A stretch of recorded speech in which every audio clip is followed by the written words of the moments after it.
doing, everybody? I think I know exactly how you're doing. Monday, the 8th of August, the Premier League is back. Man United are back exactly where we were last season.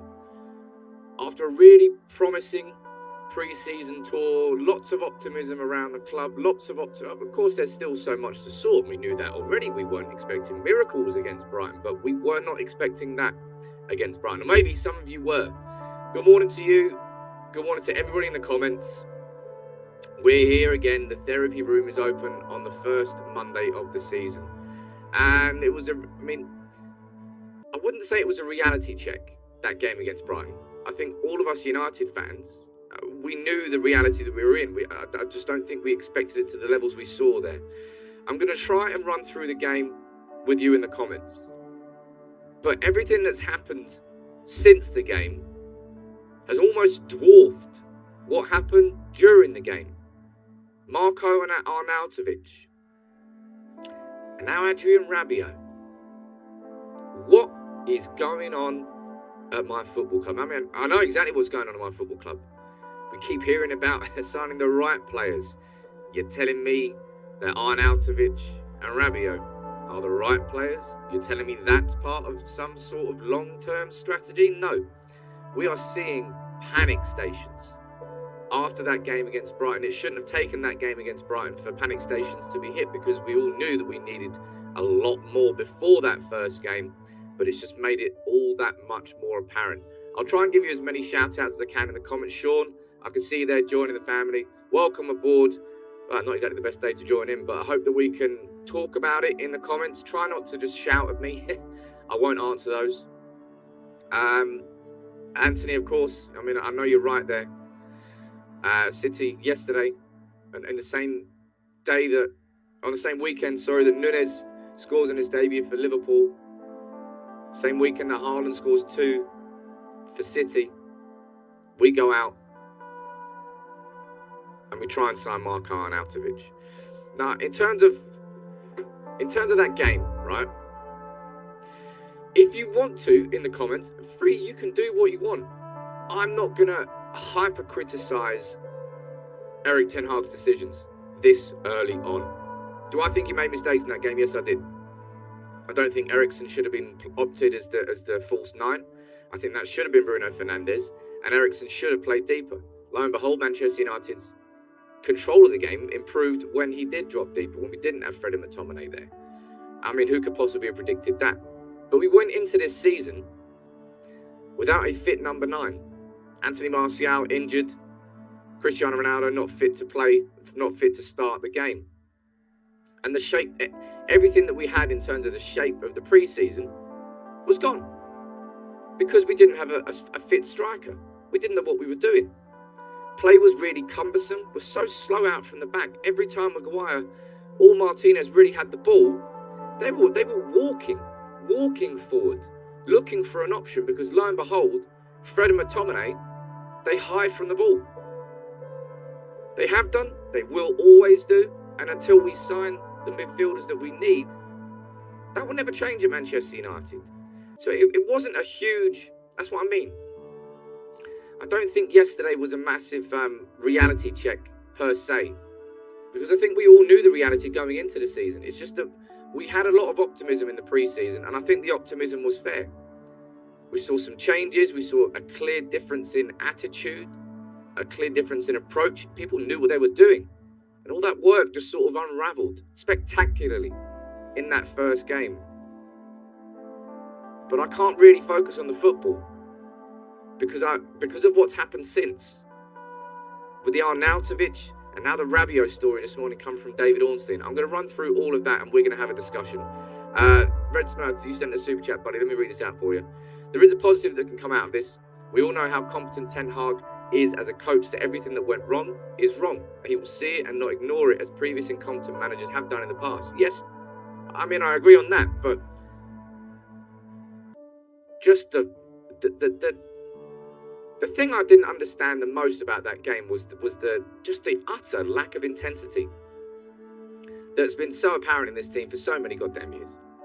It's like the players were scared to do anything. Harry Maguire, every time he received the ball, he just walked forward, looked there, Fred and McTominay weren't available to receive the ball. They went wide to Dalot or Shaw, who both had pretty shocking games. We just had no build-up at all. All the things and the patterns I saw in the pre-season were effectively non-existent. Apart from the first 5 minutes where we were looking good, we were pressing, and then it just unravelled. It just unravelled, and the players didn't have the backbone to sort of recover from that.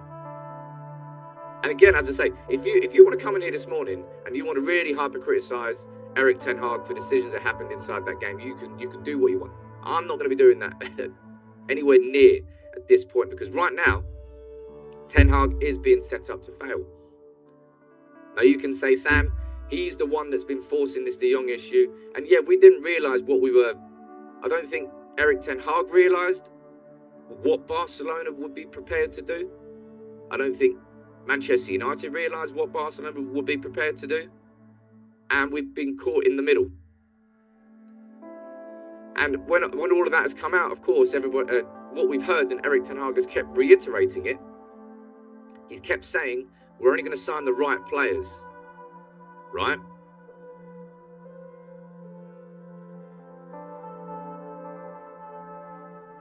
You're telling me he's the right player? You're telling me that we haven't looked at Konrad Laimer, we didn't sign Boubacar Kamara for free, we overlooked Yves Bissouma going to Brighton for 30, but I mean, there are quite literally 4, 5, 6, 7 players you can say here. And then Adrien Rabiot is that man. He's the quote-unquote right player. Is it fuck? He's got 1 year left on his Juventus deal. Juventus don't want him. Nobody wants him back in France. Nobody wants him. And I know, look, you can cut, yes, Sam, he would be in a slot, blah, blah, blah. Yeah, he probably would, but as I told you, it's like being drunk and going into a shop and just buying everything because you're hungry. All midfielders look like they'd improve this Manchester United team. Rabiot is not the goddamn answer. I don't know what the question is if he's the answer. Jesus. Let me go down here and read. There was a super chat flying in. I don't want to miss it. Red Smurf, what you're saying? Might as well play the FA Youth Cup winning team regardless of results. They'll know that. Yeah, to a certain degree, but it's. I told you, it's putting kids into a team, into an environment like this doesn't help their progress. It might make you feel better, but it doesn't always help their progress. But look, Josh is down there saying Rabiot's good. Yeah, cool. Yeah, but his mum, you see, obviously you know everything about his mum being an agent. It's almost like the protection of a mother is, you can't, I don't know the right word to describe it. But I was an arsehole as a kid, and my mum would still protect anything I did. It's just that mums can overlook things. So when they're professionally your age at the same time, they just overlook everything because their son can do no wrong. This is just full-blown mad. Absolutely mad. I'll go down here and read the article from David Ornstein saying Man United are working on a deal to sign Adrien Rabiot, 27-year-old France international, into the final 12 months of his contract. He's emerged as a leading option as we seek to bolster. My God. What are you doing, man? What is United doing? And again, right, I've really praised John Murtough for, I think, a lot of things that have happened behind the scenes at the club over the last, 4 months or so. A lot of good appointments, getting rid of certain people, and cleaning it in-house. But John Murtough took it upon himself to lead Man United's recruitment this summer. And Tyrell Malacia is a good signing. Christian Eriksen was a good free signing. And Lisandro Martinez is a good signing. Overpaid? Yes. But what is this? Honestly, it feels like a parody. This feels like a parody. Like it's April 1st. I've not quite realised what the date is. Oh, actually, no, it's April Fool's. It's not April Fool's. We're going after Adrien Rabiot. Because it will be a cheap signing, because it's not part of a long-term strategy, it's part of who's available now. We're panicking. It's a pure panic situation. If you want to try and draw the positives from Rabiot being a target, then I can understand that, because you're bored, you're tired of McTominay and Fred, and anybody else, anything else is a better option than McTominay and Fred. But that is not part of any sort of long-term planning. That is not part of the right players. That's crap. We need Rabiot. Let's go and get him. Greg, and he's saying, as an Ajax and United fan, Ten Hag will take actions. He would bench the best players because he would know his reputation is on the line. I don't doubt that whatsoever. But the players really, really just did not, in any way, shape or form, do what they did in pre-season.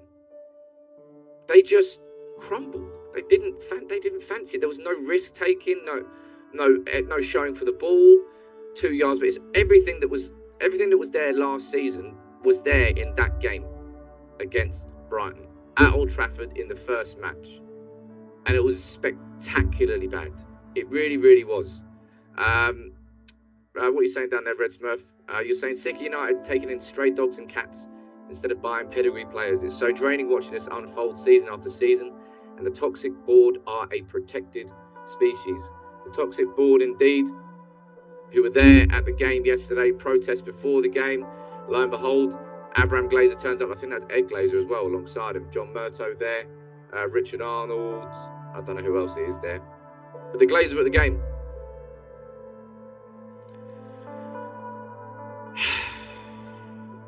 I've got such firm belief in Erik Ten Hag as a coach. Really, really do. I will not question that whatsoever. And I know full well that if he's given the right tools, that if he's given the right players, and that the quality of this squad is raised enough, he can take us back towards where we want to be, and we can start heading in the right direction. And as I said, I think the signings that we've made this summer have been good. Lisandro Martinez. I thought Martinez and Eriksen were probably two of our better players on the pitch against Brighton. It's not really saying much. I don't think, I'm not going to try and draw massive positives out of it. But Martinez and Eriksen being two of our better players, it's almost like Ten Hag is signing the right players. But then we've got to have this conversation now. When this came out yesterday, genuinely, I thought it was a joke. I really thought it was a joke. I did my video on it yesterday evening because I knew that things were going to develop so quickly. You can see this next 2 weeks now. It's going to be like almost like a free-for-all from Manchester United, because of that first game against Brighton, any player that we're after, it's now a few million more expensive. Any negotiation is going to become tougher because the context changes after that first game. Everybody knew that we were panicking anyway. But, I mean, look, Alex, you can go down there and say, look, it's a blessing. If it won, it just papered over the cracks. The cracks were there last season. They're not cracks anymore. They're like full-blown fissures. They're chasms. The cracks were there, and the cracks have been there. McTominay started in central midfield in the last 4 opening Premier League games. 4 Premier League season opening games for Manchester United. McTominay started in all 4 of them. We know what our midfield problems are, and we didn't need that defeat against Brighton to expose the frailties that their squad has. We knew they were there already. But this Arnautovic story, I cannot get my head around what the hell the club is doing here, right? If you haven't seen the story, I'll read it for you now. Manchester United have had a £7.6 million bid for Arnautovic rejected, and this is coming out from Laurie Whitwell in The Athletic. A little bit of insight into what's going on. United's recruitment process is currently undermined by indecision, and negotiations are jammed by rigidity. Pursuits are often reactive rather than proactive. Well, that's exactly what's going on right now with Arnautovic and Rabiot. Man City won the title and signed Haaland. Liverpool came second and signed Nunez. United finished 6th and are now trying to sign Arnautovic. Now, this I find a bit... Well, this is worrying. This is definitely worrying, I have to admit that. Ten Hag worked with Arnautovic at 20 and is influencing the move, which the club regards as a low-cost way of supplementing their attack. A bid's been lodged. They've rejected it. United might go back in for another bid. But the idea there that Ten Hag... I would say Ten Hag would be endorsing the idea of Arnautovic simply because he's worked with him before. Simply because he kind of understands who he is. But why is this even a conversation when Benjamin Sesko is available? And yeah, it's going to cost us a lot of money, but the ambition just isn't there, is it? It just isn't there. And we're sold stories of rebuilds, and as a United fan, it just gets your hope up. You get your hopes up again and again and again. You think, finally, we're going to be moving in the right direction. But at the same time, United are trying to just drag you underwater. They're trying to drag you... It doesn't make sense. It really... there's a couple of super chats that are flying in. I don't want to miss any of these out. So I'll read these out and then we'll keep having a discussion. As I say, it's first Monday of the season. It feels like a therapy room.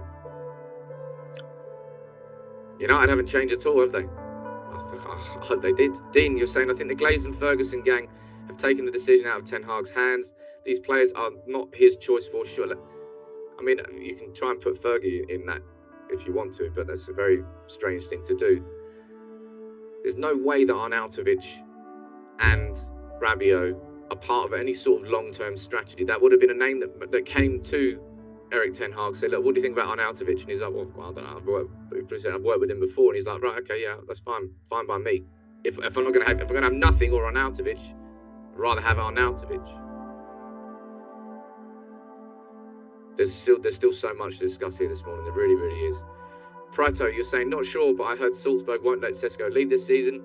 No, they won't. They don't want to let him leave. They want him to stay at the club. Money changes everything. We go in with the right bid for him. We will get him, simple as that. Will we overpay? Yes. Will it improve our squad? Yes. Therefore, it's the right thing to do. It's simple as that. Gung shit, what are you saying, sir? Why can't we just get our transfer window's business done early for once? It's not as if we don't know where we need reinforcements, we leave it too late and then resort to panic buys. It's pathetic. Now, we all know the reason why we've not been able to get our transfer business done early this summer, and that is because of Frankie de Jong. And that is because Erik Ten Hag chose him as his priority, and Man United have followed through on that. But this is Barcelona we're dealing with, right? And I keep going on about it. This is coming out. Colin Miller, I know Colin actually. He used to write for the People's Person before he became a journalist out there. This is the story coming out of Spain today about Barcelona's finances.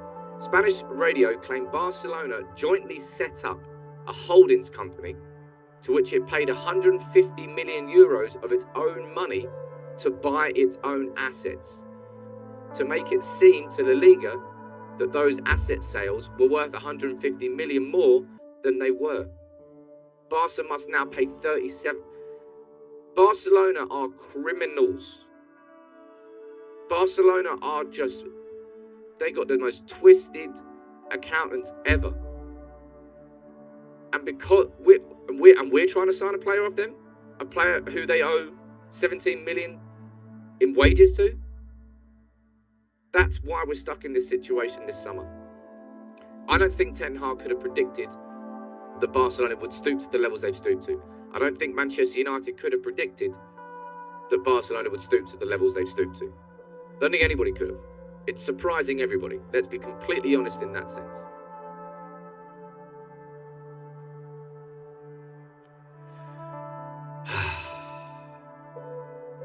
But we can't just have Fred and McTominay in midfield anymore, man.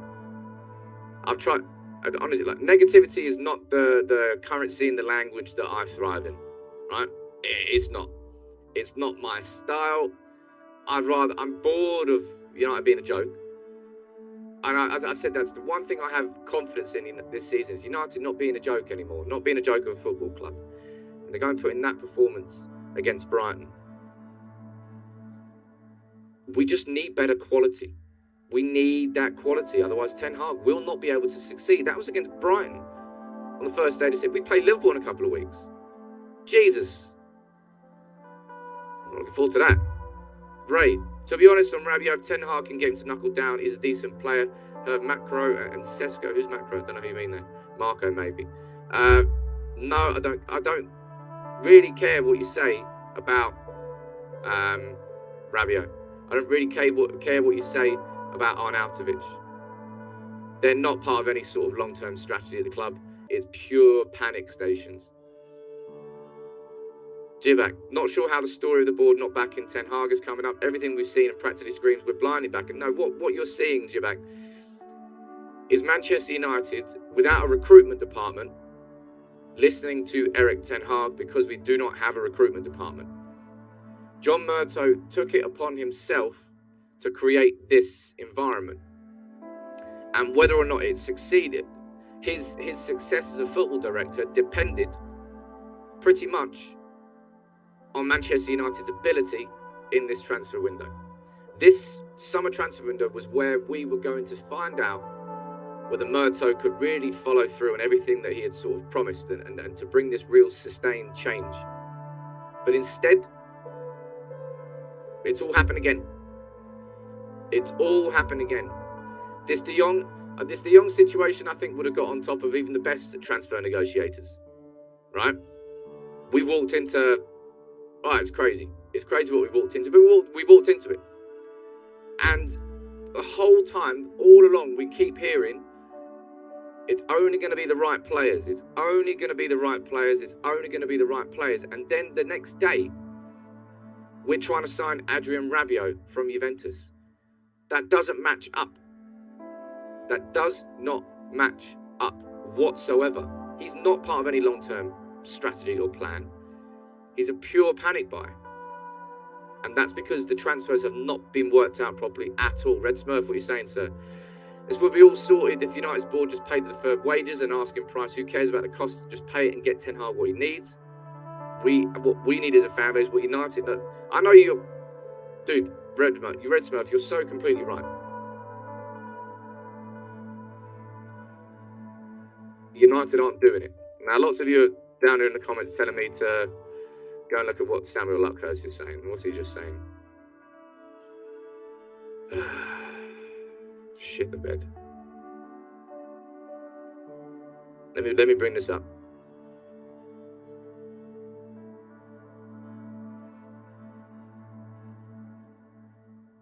Honestly, man, this football club.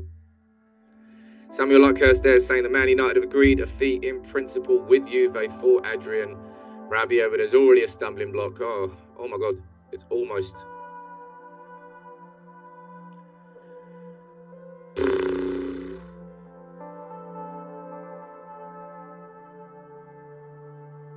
Honestly, I'm speechless.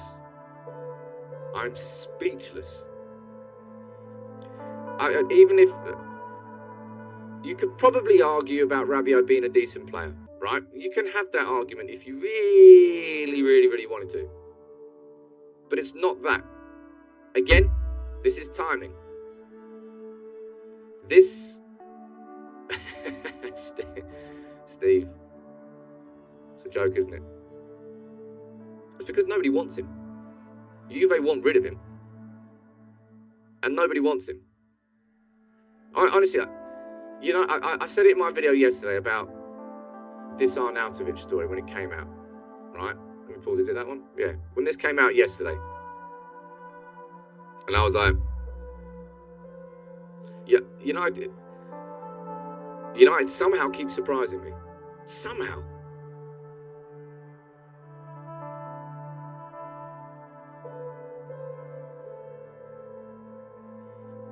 And then we go and do this. Honestly, I feel like I don't know what to think anymore. It's like, what are we doing, man? You finally get a manager. Finally, we get a manager who I think can coach this club into a far better shape than it ever has been post-Fergie. And we then try and sign him Arnautovic and Adrien Rabiot. 33-year-old Arnautovic, who spent 2 years in China. He's a Galo V2. And Adrien Rabiot. I honestly, it's like United. It's like we're not allowed good things as United fans anymore. And even from you could talk about the actual reality of how bad a signing that would be, and then you can really go into the moral implications of Arnautovic if you want. That tweet there from Manchester United back in February: discrimination of any kind will not be tolerated. See it, report it, stop it. And then we go and try and sign Marko Arnautovic.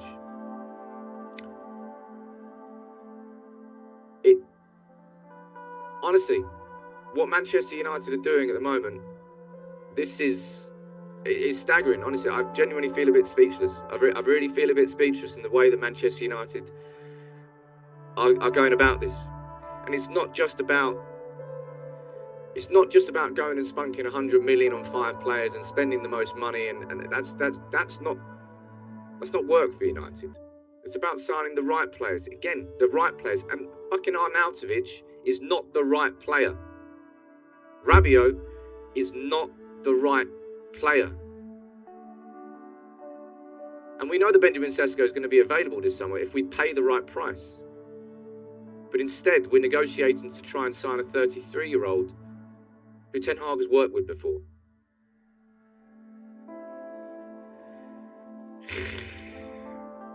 You can't expect champagne football on a lemonade budget.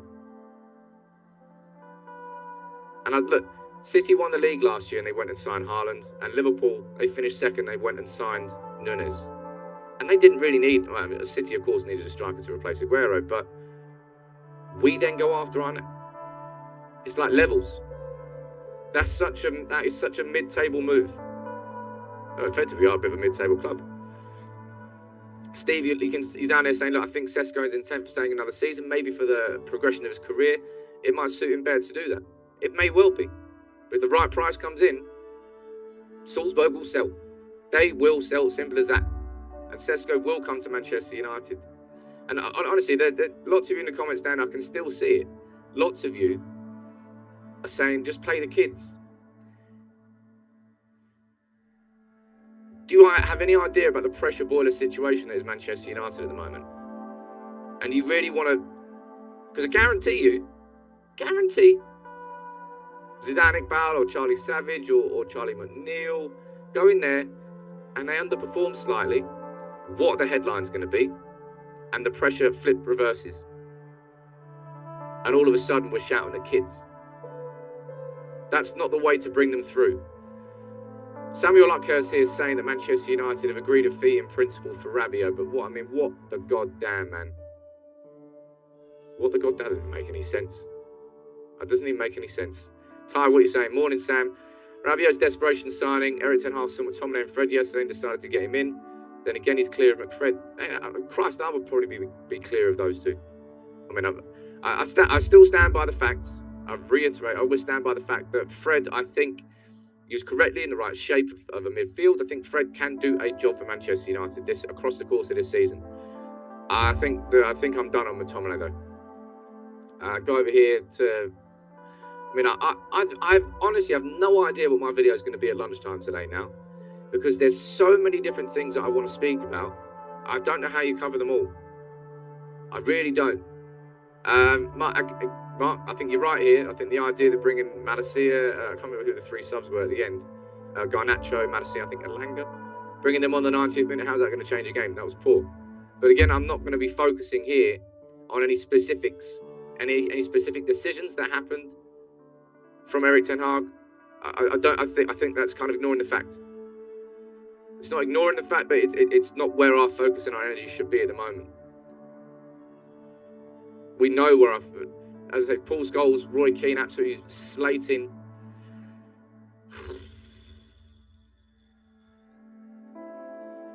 It left me genuinely a bit speechless.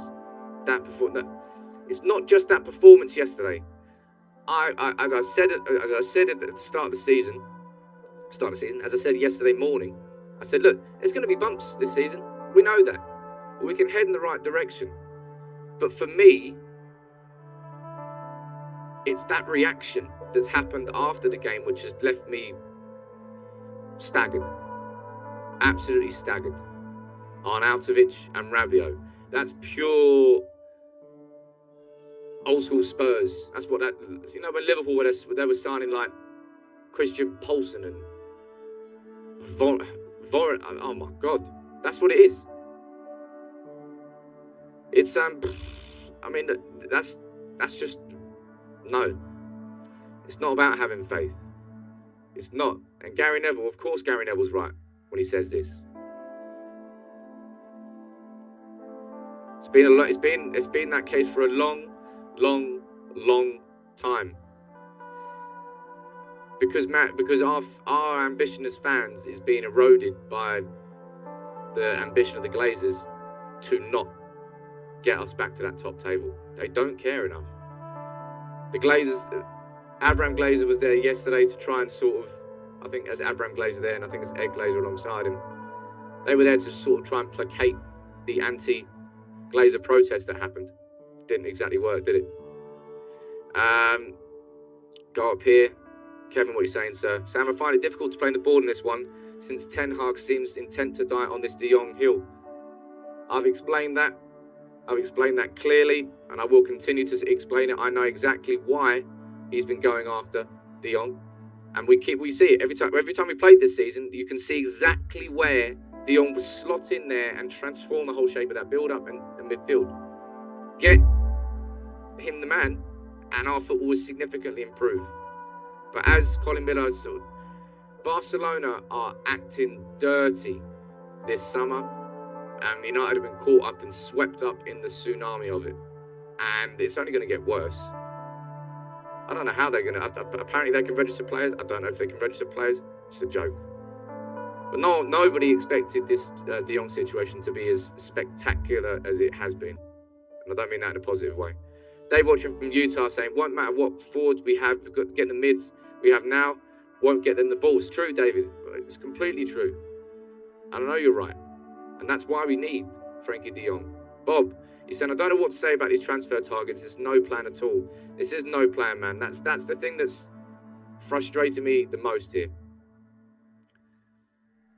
At no point is Marko Arnautovic any part of any long-term plan. Even if you just look at it purely from a footballing perspective and not a moral perspective as well. Purely from a footballing perspective, going after Marko Arnautovic on the 8th of August is not part of any sort of sustainable long-term plan. It's shit the bed. We need someone else in who we can get in for cheap. And then Arnaut, I don't know how in the world. It must be because he's played for Erik Ten Hag before. Because it's such a random name. Otherwise. And that will be because our recruitment strategy this summer is to go after Dutch players who have played for Ajax, players who he has coached before. Because we do not have a recruitment department. We sacked both of our chief scouts. John Murtough took it upon himself to take the responsibilities of leading all of it. Go down here, I can see a comment there from Jonathan. He's saying, look, Tony, Watkins, Calvert-Lewin, all players good age, good but not great. There are, honestly, I could probably do a video where I could name 10 strikers quite easily who would all, like Sasa Kaladzic, he'd probably be available for 20 million or less. Memphis Depay, we could probably get, was it on a free transfer? There's so many other attacking options, but Marko Arnautovic, it's just staggering. It's not it is negligent. It's just, at what point, I think that's the thing that's annoying me the most is that I've got such genuine belief that we've actually got ourselves a coach, a really top level coach here. Give him what he needs, man. How hard can it be just to give Erik Ten Hag what he needs? Is it going to be expensive? Yes. What does it take to win the Premier League? Go and look at what City have spent. Go and look at what Liverpool have spent. Go and look at what Chelsea have spent. It's expensive. It's the toughest league in the world, and it only gets tougher every single year. And instead of reacting to that, we've gone and agreed a deal, a fee in principle for Adrian Rabiot. We've gone and put in a bid of 7.6 million for Arnautovic. We're currently being outspent by Nottingham Forest, newly promoted Nottingham Forest, inside the Premier League. And you expect me to come on here this morning and start slamming Erik Ten Hag for making 3 late substitutions, for starting Fred and McTominay in midfield. Yeah, he made some mistakes, I think, in that game yesterday. I think everybody can fairly say that. But he's being set up to fail.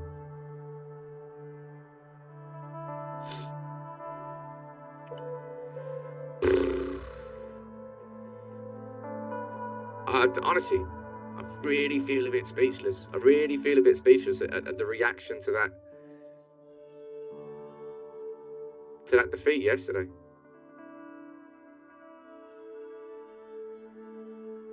I don't know what to do. I don't know what to say or where United move forward from this. We've got 23 days. You let me know in the comments below, right? What do you actually think is going to happen now between now and the end of the summer transfer window? I've always maintained, and maybe I will be spectacularly wrong about this, but honestly, I don't give a crap about being right, or I'd rather be right than wrong. You know, I don't want to spread misinformation here. But I've always felt that at the end of the transfer window that we would be happy overall as fans. I think I must have had more maybe I still kind of do have confidence about Frankie de Jong. Honestly, this Barcelona situation is just sickening what they're trying to do.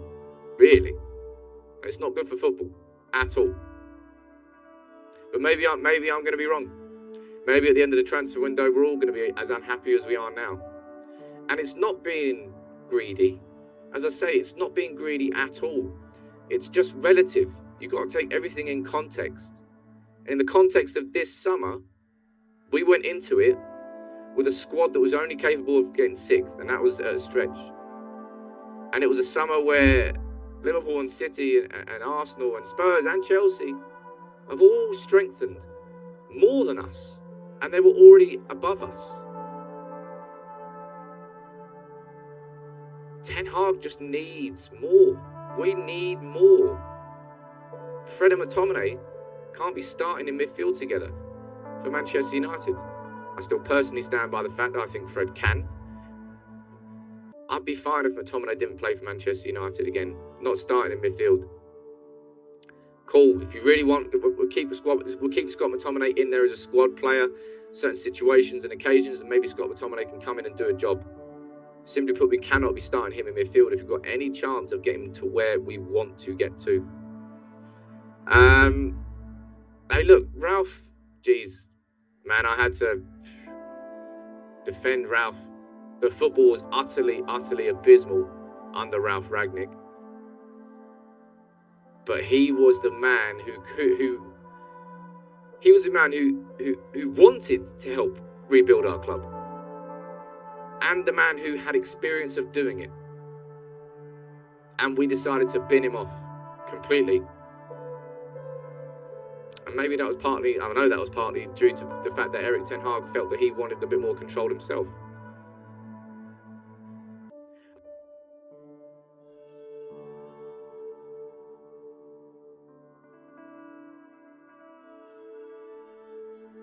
Apologise about that. Anyway, back in the room. Panic not. Let me get that back on screen. Honestly, I just feel... Yeah, I feel...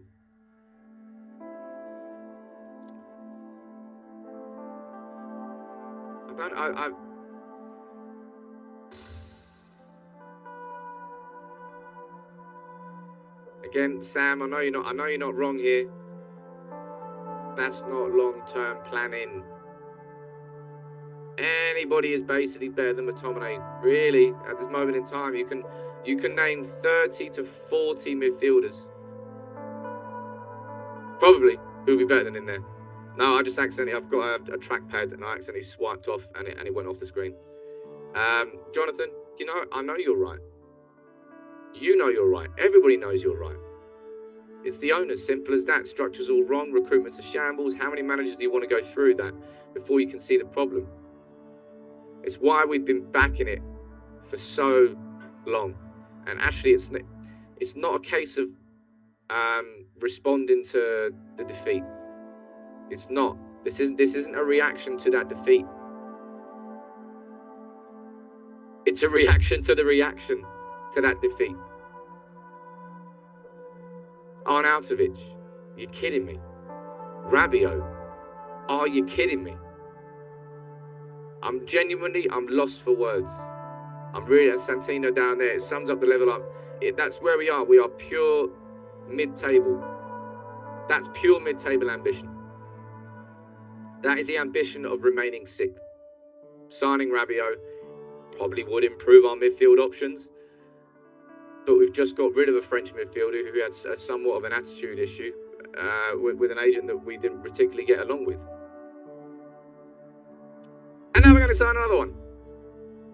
Brilliant news. I really apologise for that, Mark. I really do. Because as I say, the negativity is not the language that it's not my style. But you have to just... With everything that's unfolding in front of our eyes here, it's painful. Lila, you're right down there. So the short-term panic planning is further. It's damaging. There's just no way that it's a pure timing thing. If we had gone after Rabiot earlier in the window, then maybe you could have been arguing. You might not have liked the idea of the signing. But you could then argue at that point, right? Okay, it's a midfielder coming in who's going to be X amount. It's going to be a relatively low cost improvement inside a squad, as long as it's not the only signing and it's not and we get De Jong, blah blah blah. I think you could have had an argument about it before if you wanted to. But this has come within 24 hours of Fred and McTominay putting in an absolute stinker in midfield. This is a cheap option with 12 months left on his contract. Not as cheap as Boubacar Kamara would have been on a free transfer from Marseille. It's just, I don't know. Honestly, I don't know. Rabiot may not be the sign we want or need, but if we get him for a decent price, he's a good squad player. That's what I mean, man. Chris, I think if you want to, you can have that argument. But it's the timing. It is the timing here. And it's the fact that we're watching our club here just react and react and react, and not have that proactive approach in the market that we want and we need. And I looked at the Tyrell Malacia signing and I was like, it's the sort of signing I want United to be making more of. Like, was it Caicedo yesterday put an absolute stormer? They sold, but Brighton yesterday played Manchester United without any new signings in, and they sold their two best players, Cucurella and Basuma. And they played like that. Caicedo dominated in midfield. The comment there is just completely spot on. Senzo saying you look defeated. I feel really defeated. Because I think the reason I feel so defeated is because I really covered the pre-season quite a lot of detail. And I saw so much in terms of the switch in approach in training. I mean, you shouldn't be getting that excited about players training properly, but shit me, we've done it poorly for so long that was a change that we needed and a change that we saw. And I saw all the players buying into it. Everybody together, pulling in the right direction. I think he dealt with the Ronaldo circus quite well. I've just liked the way that Ten Hag has carried himself. I like the way that those ideas have been put across and how the players responded to it. And then that happened against Brighton. And it was jarring. It was really jarring. So many of the positives we saw in pre-season just weren't there in that game. Of course, having no striker damaged it. As did not signing Frankie de Jong. But I honestly, I wish I could come here and we could have a conversation about long-term planning, about the signings that we're going to be making, but this should not be a conversation. Arnautovic should not be a name that's anywhere near Manchester United at all. From a purely footballing perspective. From a moral perspective, I don't want this guy anywhere near my football club. And Man United, you can't be saying that. See racism, see red, and then go out and try and sign Arnautovic. And then we've got the Rabiot situation. A 27-year-old who's been available all summer long. 12 months left on his contract. Nobody wants him. Nobody wanted him. All of a sudden, Man United have agreed a fee for him in reaction to that game. That's not part of any long-term plan.